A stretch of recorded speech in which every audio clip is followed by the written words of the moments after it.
नमस्ते बच्चों, मेरा नाम राकेश कुमार है और आप देख रहे हो science classes bye Rakesh Kumar. After a long gap I have just decided to make a video for the standard 10, 11, 12 as well the students studying standard 9, 8 and 10 in science and different various other topics. सो मैं request करूंगा कि आप मेरे channel को subscribe कर लें, like करें, share करें सो दैट कि आपके पास ज़्यादा से ज़्यादा वीडियो पहुंच सके, आपको जो करियर बिल्डिंग में है एंड सब्जेक्ट इन्हांसमेंट में आपको मिलती है। मैंने वीडियो बनाने का जो शेड्यूल है वो शुरू किया था कोरोना के दौरान, बट आफ्टर रेगुलर क्लासेस शुरू हो गए तो मैं वहाँ इन्वॉल्व था। अब मैंने फिर से स्टूडेंट की डिमांड थी जो बाहर रह रहे हैं, उन्होंने डिमांड किया कि सर आप वीडियो बनाएं and so that I am here with my video. तो मैं कोशिश करूंगा कि आप लाइक करें, शेयर करें और जो भी कमेंट होता है वो आप दें सो दैट कि I can improve. This is not my channel, this is your channel, हमारे स्टूडेंट का चैनल है, so that I can make the clear the queries doubt of my student. यहाँ मैं शुरू कर रहा था, एक्चुअली बीच में इंटरप्शन के कारण मुझे फिर से शुरू करना पड़ रहा है। तो मैं शुरू कर रहा था क्लास 10 के लिए। तो आज हमारा टॉपिक है कार्बन एंड इट्स कंपाउंड। आज हम इस वीडियोज़ में आज हम क्या करेंगे, इंट्रो करेंगे। आज हम इंट्रोडक्शन करेंगे इस चैप्टर का, फिर हम डिटेल्स इसके अंदर धीरे धीरे जाएंगे। तो आज हम पढ़ रहे थे कार्बन एंड इट्स कंपाउंड। बच्चे कार्बन एंड इट्स कंपाउंड में डिटेल्स जाने से पहले मैं चाहता हूं कि हम इंट्रोड्यूस हो लें वर्ड कार्बन से और ऑर्गेनिक कंपाउंड से, फिर ऑर्गेनिक केमिस्ट्री से, और फिर हम आगे बढ़ेंगे इसी तरह से सिलसिलेवार, सो दैट कि आप लेयर टू लेयर समझते जाएं और आपकी जो भी डाउट्स हैं वो क्लियर होते जाएं। अगर आपके डाउट्स आएंगे तो वो भी मैं क्लियर करूंगा नेक्स्ट वीडियोज़ में। तो कोशिश करें कि जब भी आप वीडियो देखते हैं कोई भी सजेशंस है you must put in the comment so that I can rectify in my next video. So I move towards my topic carbon is compound in introduction. Today topic is introduction. बच्चों हमारा जो topic है, हम introduction है, तो हम शुरुआत करते हैं। सबसे पहले एक साइंटिस्ट थे लेमरी साहब, उन्होंने 17th सेंचुरी में उन्होंने क्लासीफाई किया सब्सटेंस को on the basis of source. उन्होंने पाया कि जो सब्सटेंस हमारे आसपास हैं उन्हें हम 3 अलग अलग सोर्स से प्राप्त करते हैं। पहला सोर्स है हमारा प्लांट, दूसरा सोर्स है एनिमल और तीसरा सोर्स है मिनरल। फिर से मैं बता दूं कि substance obtain from plant, substances obtain from animal and substances obtain from minerals. So ये 3 अलग अलग कैटेगरीज थे जिसे लेमरी साहब ने अपनी एक बुक में एक्सप्लेन किया था। यानी मैं कहूं कि it was the first classification on the basis of source of the substance, existing substance, I must से एग्जिस्टिंग सब्सटेंस। तो बच्चों हम बात करते हैं आगे बढ़ते हुए। एंटनी लैवोजियर, आप जानते हो इन्हें हम फादर ऑफ केमिस्ट्री भी बोलते हैं, फादर ऑफ केमिस्ट्री भी बोलते हैं। तो एंटनी लैवोजियर साहब ने यह ऑब्जर्व किया, यह पाया कि जो कंपाउंड है जो प्लांट से ऑब्टेन हो रहे हैं एंड जो कंपाउंड एनिमल से ऑब्टेन हो रहे हैं, ध्यान देना, जो compound the compound obtain from plants as well as the compound obtain from the animals have mainly carbon and hydrogen and frequently some other element like nitrogen, sulfur, oxygen and halogens।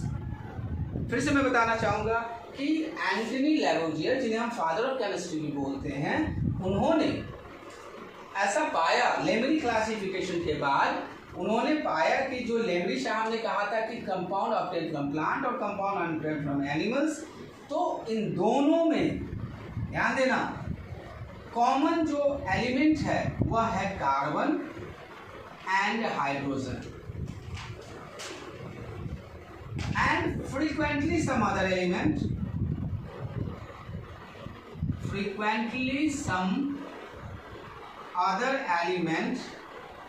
Like nitrogen, oxygen, sulphur and halogens etcetera. It was the observation of Anthony Lavoisier। ठीक है, मैं ऊपर मिटा लेता हूं। तो Antony लैवोजियर ने, ध्यान देना और नोट करते चलना, देखो चीजें जो जरूरी लगे उसे आप नोट कर लेना। एंटनी लैवोजियर ने क्लासिफाई किया एलिमेंट्स को अब दो कैटेगरी में, यानी उन्होंने चूंकि ऑब्जर्व किया कि the substances obtain from plants and animals almost same or mainly composed of carbon and hydrogen and frequently some other element, so Lavoisier classification.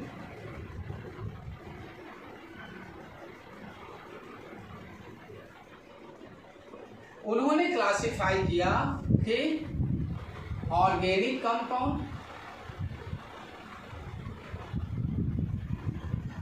and the second is inorganic, which is not organic, means inorganic compound. अब देखो ना जरा, यह जो organic लिया उन्होंने frequently पाया कि यह कंपाउंड या तो प्लांट से ऑब्टेन हो रहा है या एनिमल से ऑब्टेन हो रहा है, यानी उन्होंने लैवोजियर ने लेमरी के क्लासिफिकेशन में से प्लांट और एनिमल को एक साथ करके एक नया नाम दिया organic, because the word organic means life और it relates with the life. तो अब हम बात करते हैं कि ऑर्गेनिक कंपाउंड क्या है। अगर हम इस कंटेक्स्ट में देखें तो the compounds, the word organic signifies life, means the compounds obtained from plants and animals। देखना जरा, ध्यान देना, वैसे कंपाउंड्स जो प्लांट्स और एनिमल से ऑब्टेन होते हैं are called organic compounds. Okay, as per Lavoisier classification. हम इसी के साथ आगे बढ़ेंगे। फिर इस क्लासिफिकेशन में इस डेफिनेशन में कुछ चेंजेस हैं। मॉडर्न जो हम मॉडर्न एरा में हम इसको कैसे डिफाइन करते हैं वो सारी चीज़ें हम बताएंगे। तो I hope the organic and inorganic is simply which is not organic, means which we obtain from mineral. जो हम मिनरल से ऑब्टेन करते हैं, आप से ऑब्टेन करते हैं अब mineral acids and all, and you know the minerals from where we obtain metals and all, so there are so many other things। तो हम फोकस कर रहे हैं ऑर्गेनिक। तो ऑर्गेनिक कंपाउंड वैसे कंपाउंड्स हैं जिसे हम प्लांट और एनिमल से ऑब्टेन करते हैं, एंड फ्रीक्वेंटली उसमें कार्बन हाइड्रोजन होते हैं। और हम बात कर रहे हैं ऑर्गेनिक की, और हमने बात किया कि ऑर्गेनिक कंपाउंड बेसिकली ऑब्टेन होते हैं प्लांट से और एनिमल से। तो इन दोनों को मिलाकर के एक थ्योरी इमर्ज की, थ्योरी निकल के आई उस समय, जिसे ब्रिजिलियस साहब ने दिया और जिसका नाम था वाइटल फोर्स थ्योरी। ध्यान देना, थ्योरी का नाम था vital force. You know vital, दैविक शक्ति, भगवान की शक्ति, natural power, you must say vital force theory. इसे दिया था बर्जीलियस साहब ने। बर्जीलियस साहब ने दिया था। अब यह थ्योरी कहता क्या है? क्योंकि यहाँ हमने देखा कि ऑर्गेनिक कंपाउंड कहाँ से ऑब्टेन हो रहे हैं, प्लांट्स से एंड एनिमल से। तो बट ऑब्वियस है ब्राजीलियस ने ऐसा सोचा, ये इनका था, it is not fact in present scenario, it is not fact. ये ब्राजीलियस साहब का सोचना था कि द ऑर्गेनिक कंपाउंड इज, मैं लिख देता हूँ, please note down, the organic compound is, या आप ऐसा लिखो, organic compounds can not be prepared in laboratory, it can be prepared in nature due to vital force। Vital force. Berzelius साहब ने कहा कि जितने भी ऑर्गेनिक कंपाउंड हैं वह नेचर में बनेगा, and there is some vital force which is which are responsible for formation of those kind of compound in the nature. हम इसे लैब में नहीं बनाया जा सकता है। And dear student, you will surprise to know कि at a time there were no any compound were prepared in the laboratory, और हम लोग ये मान के चल लिए थे कि हम इसे नहीं बना सकते हैं। We can extract from the different sources present in the nature like citric acid from the sour fruits and all. So ये चीज़ें हम मान के चल रहे थे, वाइटल फोर्स को मान के चल रहे थे, लेकिन एक घटना ऐसी हुई, you will surprise to know, एक घटना ऐसी हुई जिसने सबको, इस पूरी थ्योरी को ही नहीं, आप ये कह सकते हैं कि ऑर्गेनिक केमिस्ट्री को एक नया विशाल नया एरिया दिया, नया क्षेत्र दिया, जिसमें ऑर्गेनिक केमिस्ट्री निखर के आया। और आज हम इसके थ्रू मिलियंस बिलियंस और बिलियंस में हमारे पास ऑर्गेनिक कंपाउंड्स हैं। And every day I must say, हर दिन कुछ न कुछ नए कंपाउंड्स खोजे जा रहे हैं। तो चलिए आगे बढ़ते हैं, इस क्रम में हम आगे बढ़ते हैं, वीडियो को आगे बढ़ाते हुए हम आगे बढ़ते हैं कि क्या इसका कोई कैसे इसको हम लोगों ने तोड़ा, कैसे डेथ ग्लो आया इसका। तो मैं आपको बताऊं, पहले आप नोट डाउन कर लें, जो भी आपको लग रहा है आप नोट डाउन कर लें। एंड आई होप आपने लिख लिया होगा। आगे चलते हैं।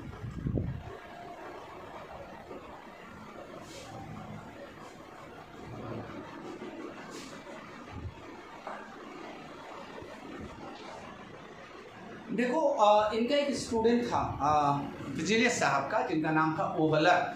ध्यान देना, ब्रिजिलियस साहब का एक स्टूडेंट था ओवलर, और वो ब्रिजिलियस साहब के साथ ही लैब में काम कर रहा था। तो ब्रिजिलियस साहब एक दिन लैब से एब्सेंट हो गए, और क्लाउडी डे था, उसमें वो कुछ इनऑर्गेनिक सब्सटेंस, इनऑर्गेनिक कंपाउंड पे काम कर रहे थे।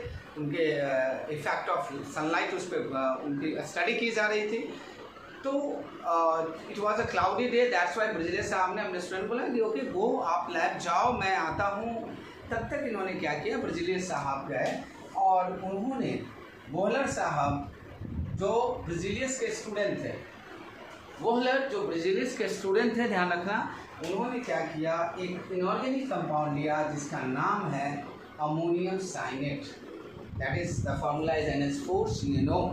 ध्यान रखना, कभी कभी पूछ लिया जाता है एग्जाम्स में, और कॉम्पिटिटिव एग्जाम्स में तो अक्सर पूछा जाता है कि the first organic compound synthesise in the laboratory. So you just keep in your mind, और किससे सिंथेसाइज हुआ, इट इज अमोनियम साइनेट। चलो ध्यान देना, अमोनियम साइनेट, इसे उन्होंने हीट करना शुरू किया। ये डेल्टा साइन है, it indicating heating of the reactant. अब हीट किया तो इन्हें यह सब्सटेंस मिला जिसे हम यूरिया के नाम से जानते हैं।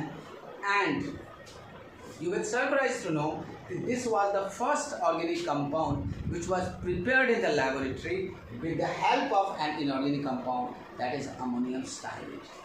अब इससे ये बना कैसे, इसे हम बोलते हैं आइसोमेरिक चेंज, या चलो और क्लियर कर देता हूँ, मॉलिक्यूलर रीअरेंजमेंट।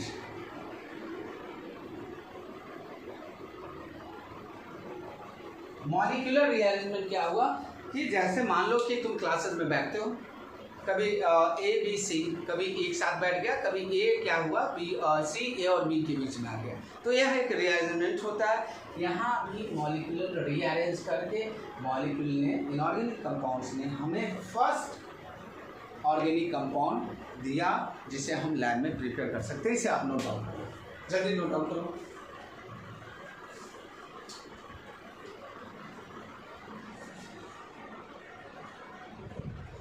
मीन्स आप नोट कर लिए होंगे। इसके बाद मीन्स प्रिपरेशन और synthesising of urea in the laboratory एक रिवॉल्यूशन आ गया, ठीक है। कोल्बे साहब ने, इसके बाद कोल्बे साहब ने एसिटिक एसिड प्रिपेयर किया, एसिटिक एसिड प्रिपेयर किया। बर्थेलोट साहब ने मीथेन गैस प्रिपेयर किया, ठीक है। और आप जानोगे, you will surprise to know, methane actually यह नाम जो है ना, because methane gas marshy places पे पाया जाता था। यह गैस मार्सी यानी कीचड़ या दलदल वाली जगह पे पाया जाता था, इसलिए इसका नाम मीथेन गैस पड़ा, ठीक है। तो ये चीज़ें मतलब आप कर सकते हो कि इसके बाद जो सिंथेसाइजिंग एक बार से आ गई, लोग सिंथेसाइज करने लगे और आज मैंने जैसा अभी बताया भी वीडियो में कि हमारे पास बिलियंस में आई मस्ट से बिलियंस में organic compounds. So this is all about by introduction. अब हम बात करते हैं डेफिनेशंस की। तो चलिए डेफिनेशंस को भी बदलना है, आप इसे नोट कर लीजिए। कोलवे ने एसिटिक एसिड दिया, बर्थोलैट ने मीथेन गैस दिया। First organic compound synthesised in the laboratory that is urea and it is synthesized with the help of inorganic compound that is ammonium cyanide. It was an isomeric change. The isomeric change takes place and that's why the first organic compound synthesized. चलो मैं इसे मिटा लेता हूँ।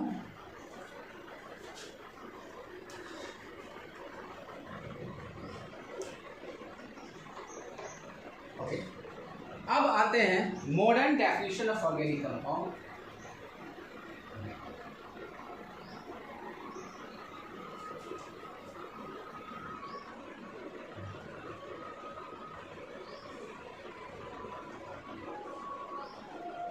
देखो चीज़ें जो अच्छी लगी उसे नोट करते जाना एंड एक अच्छा सा नोट्स तुम्हारा भी तैयार हो जाएगा जिसे तुम जब चाहो रिवाइज कर सकते हो। ऐसे मेरा वीडियोस भी रहेगा तो आप उसके थ्रू भी जा सकते हो। Modern definition of organic compound. हम ऑर्गेनिक कंपाउंड को अब कैसे डिफाइन कर सकते हैं?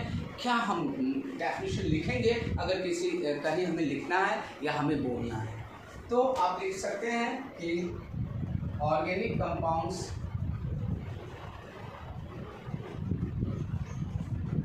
are defined as the compounds of carbon and hydrogen and frequently some other elements like oxygen, sulfur, nitrogen, halogen, etc. Okay, so मैं आपको फिर से बता दूं कि organic compounds are defined as the compounds of carbon and hydrogen and frequently some other elements like, यानी ये carbon hydrogen के मेनली कंपाउंड होते हैं। इसमें फ्रिक्वेंटली ऑक्सीजन, नाइट्रोजन, हैलोजन और सल्फर जैसे एलिमेंट्स पाए जाते हैं। एक और डेफिनेशन आप लिख लो, और the organic compounds are also called hydrocarbons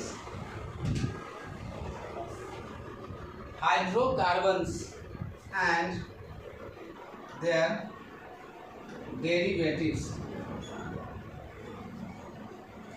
हम ऑर्गेनिक कंपाउंड को एक और तरीके से डिफाइन कर सकते हैं कि ऑर्गेनिक कंपाउंड जो है वो हाइड्रोकार्बन ही है, हाइड्रोकार्बन्स है और उसके डेरिवेटिव्स हैं। Okay, so organic compounds are basically the hydrocarbons and their derivatives. This is all about the organic compounds. Okay, हम आज के लिए इतना ही, लेकिन हम लोग नेक्स्ट वीडियो में हम लोग देखेंगे कि कार्बन की स्टडी हम सेपरेट क्यों करते हैं और कार्बन की ऐसी क्या क्या प्रॉपर्टीज़ है जो बाकी जो नॉन मेटल्स है उससे अलग है। तो टिल देन मैं कोशिश करूँगा कि कल मैं अपना नेक्स्ट वीडियो में अपलोड करूँ क्लास 10 के लिए। एंड मैंने जैसा आपको बताया भी कि हमारा वीडियोस केमिस्ट्री 11-12 के लिए भी आ रहा है, तो आप बेहिचक सब्सक्राइब करें और शेयर करें। Thank you for today, see you in my next video. Thank you.